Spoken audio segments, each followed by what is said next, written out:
case with Bitcoin? Well, we can discuss this now with Max Keiser, who is the host of the Keiser Report. And I have to say, and he's probably got the bank balance to prove it, that he recommended on air buying Bitcoin when it was just $3. Wow-ee. And on the other side of the conversation, we've got Steve Keen. He's a professor of economics, and also he's proud to be the world's first crowd-funded economist. Two people who really know what they're talking about. It's going to be a fascinating debate. And I want to start with you, Steve, because we have seen a 1,000% increase in Bitcoin over the last year alone. At this point, why would somebody not want to jump on board that bandwagon? Well, that's exactly what I think is happening. It's such a huge rate of price increase. People are looking at it and saying, I've got to be there. The entry cost is certainly less than buying a house and hoping the house might appreciate, so people are diving in because the price is rising. But that's one of the definitions of a bubble. Max, record figures for Bitcoin. Isn't this a point, though, at which people are going to start cashing in? Aren't we going to see a slump? Well, there's been volatility in the price of Bitcoin for sure, but it is increasingly being recognized as both a store of value and a means of exchange.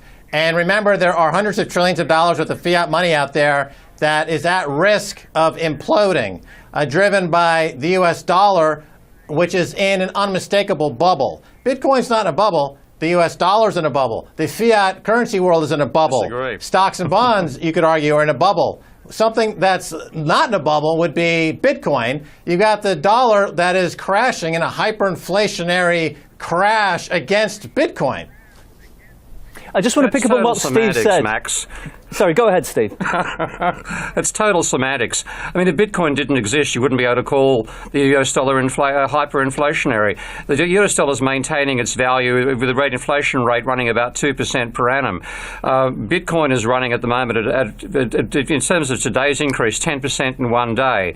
Now, that is, in 1 week, that means it will double. In 2 weeks, if it keeps up, it'll be 4 times. For 3 weeks, 8 times, etc., etc. It's like the old chessboard. That simply can't keep on going. And I disagree that people are using it for transactions. This is the flaw. It's a brilliant way of increasing your value. It's a store of value, sure, at the moment, but you'd be a madman to use it for transactions. If you use, well, I imagine you've got something like about 1,000 Bitcoin there, Max, and good luck to you.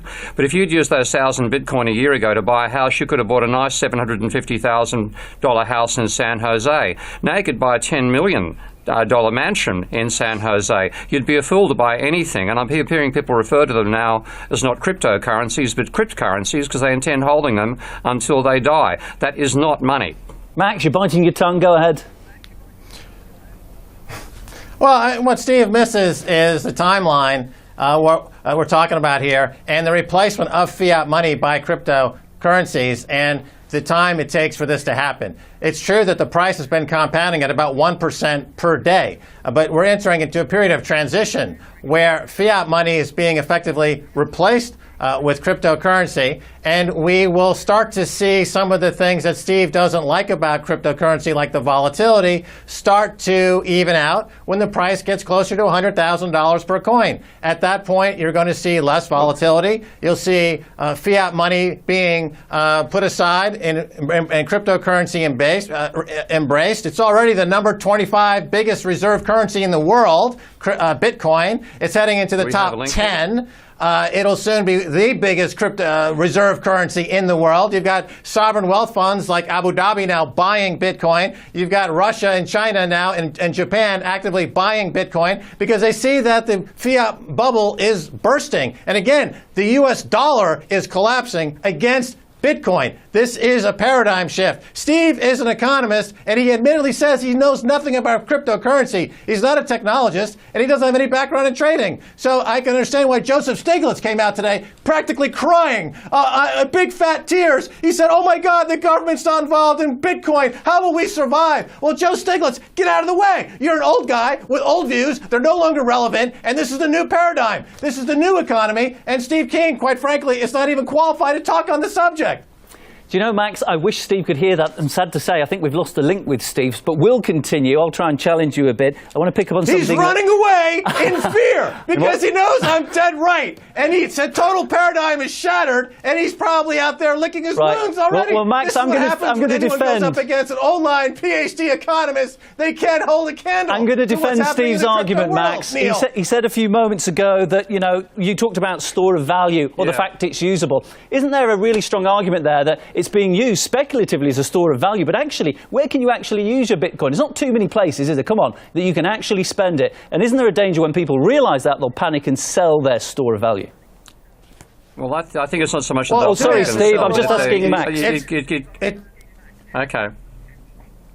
Good to have you back, by the way. Well, to answer the question, there are hundreds of thousands of transactions now a day, hundreds of thousands of merchants accept Bitcoin. The real estate market is being upended by Bitcoin. You can buy high-end properties with Bitcoin, yachts and properties and things of this nature. It's trickling down into the middle classes. But again, the timeline here has to be considered. The travel from being a store of value to a means of exchange is going to take another few years, and the price will get up to that $100,000 per coin level, and then it'll be much more useful as a means of exchange. The scaling that's going into it now is being implemented as we speak. The scaling debate is still raging, and these things are being resolved. It's only 7 or 8 years old, and yet, again, it's number 25 in the world reserve currency. It's moving up to number 10. Okay, this is the new paradigm. Those who are arguing against it would argue against the printing press when Gutenberg first introduced it. They would argue against the airplane when the Wright brothers first introduced it. You cannot fight the fact that this is more efficient, it's a greater store of value, it's great for transactions,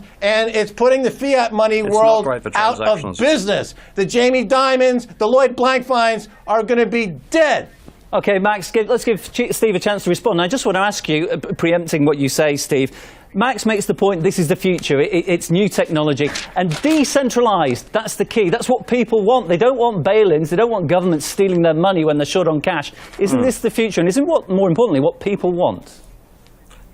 That's potentially what's going to happen with these cryptocurrencies. They are something which bypasses the need for a so-called trusted third party, when of course nobody trusts the banks anymore.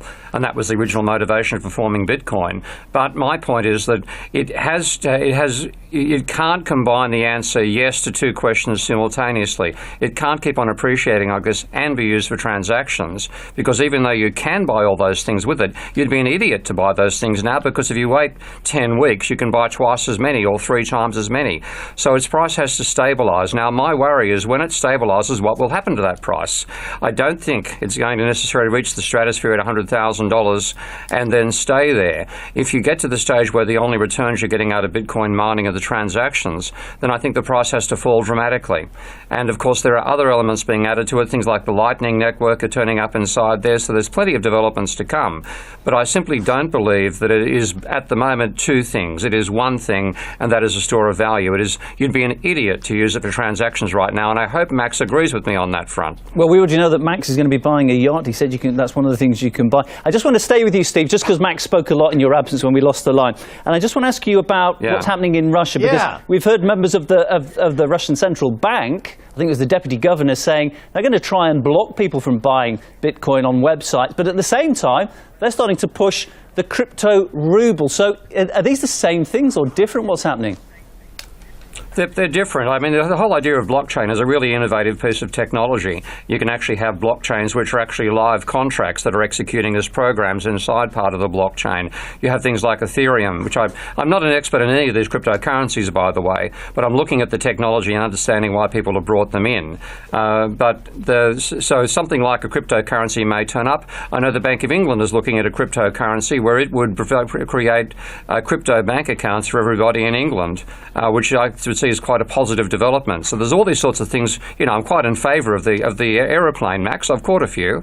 Okay, let's come back to Max. He wants to answer on this, and I just want to know, Max, are the governments trying to copy Bitcoin here? What's happening? Well, first of all, I am an expert in this field because I invented in 1996 the virtual specialist patented virtual currency and trading of virtual securities, and which sold eventually to Cantor Fitzgerald for many, many, many millions of dollars. I'm considered to be one of the foremost experts in this field. So I am an expert. When Stephen was offline and he came back, he made the mistaken assumption that this would be crazy for anyone to use it in transactions. He didn't understand here when I was talking about the fact that this is a process. It takes a number of years. It will stabilize at a much higher price, I think at $100,000 per coin, and that's per the protocol. So for somebody who doesn't understand the technology, admittedly, as Steve has said, there are many dimensions to the protocol that it gives it the lifespan to go to battle with the fiat money system, using as one of its weapons the game theory that's inherited in this protocol, the Nash equilibrium that is distributed in the various aspects of the technology, whether it's the SHA-256 hashing algorithm, the rate of which the coins are diminished for the rewards, the rate at which the coins are Max, I apologise for interrupting you, just because we haven't got much time left, and I want to squeeze in a couple of quick questions if I can, so if we can keep your answers brief, it would be great. And Max, I want to ask you, the transaction times, they're getting slower and slower, and we're now seeing these split-offs. So we've got BitCash, BitGold. Doesn't that not suggest that Bitcoin's struggling if they're having to do spin-offs that work better?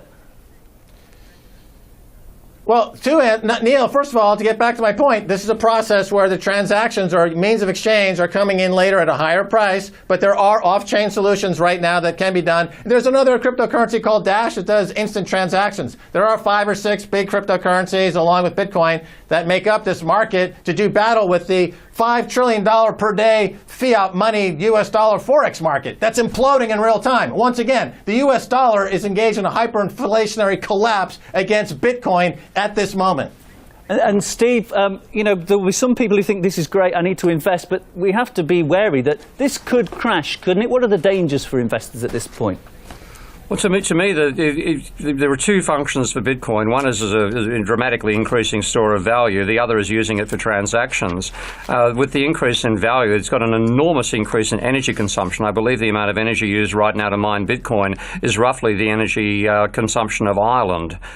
So there's all sorts of things which have to be reduced in the case of Bitcoin. And I think the energy consumption is drastically reduced and you just make money out of the transactions.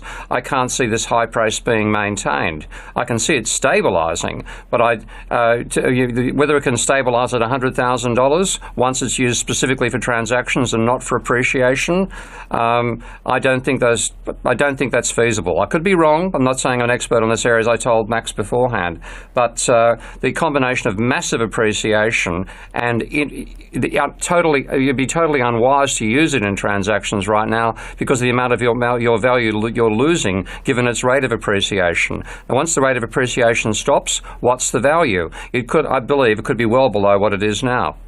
Okay, and I just want to quickly come back to you, Max, for the final word. And I also want to touch upon what I said previously. We're getting these spin-offs, BitCash, BitGold. Blockchain's the real beauty, isn't it, behind Bitcoin, the technology. Is there a danger we'll see another cryptocurrency coming in using the same technology that will be better?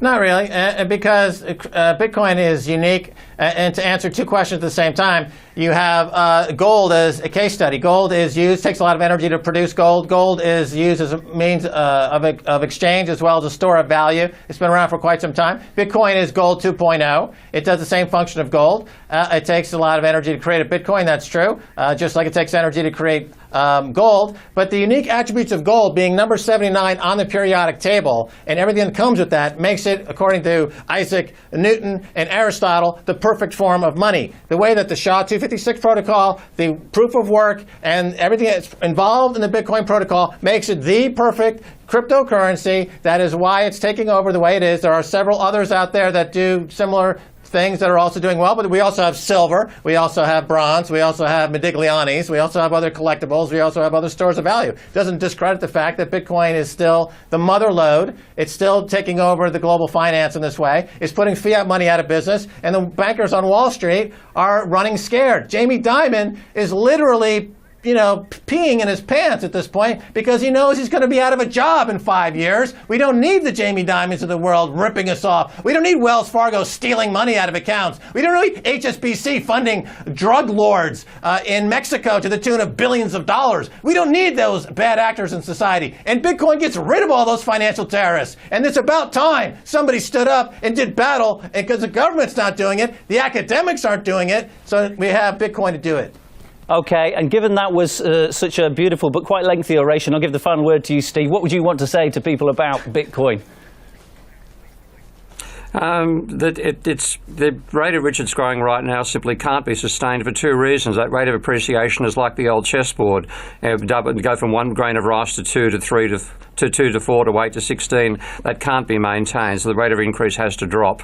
And secondly, the energy consumptions are so enormous that if we continue the energy consumption, it'll be banned because of its impact on carbon, the level of carbon in the atmosphere. If it doesn't continue, then I think its price should fall. Okay, it's been a great debate, a wonderful conversation. I hope people have gleaned something from both sides of the argument. Max Keiser, my guest, host of the Keiser Report. You can tune into that if you want to know more about cryptocurrencies in general and fintech. Looking forward to that yacht if you haven't bought it already. And also Steve Keen, Professor of Economics and the world's first crowd-funded economist. So very high-tech himself. Thank you, gentlemen. Let's talk sport now. The International Olympic Committee's handed life bans to 3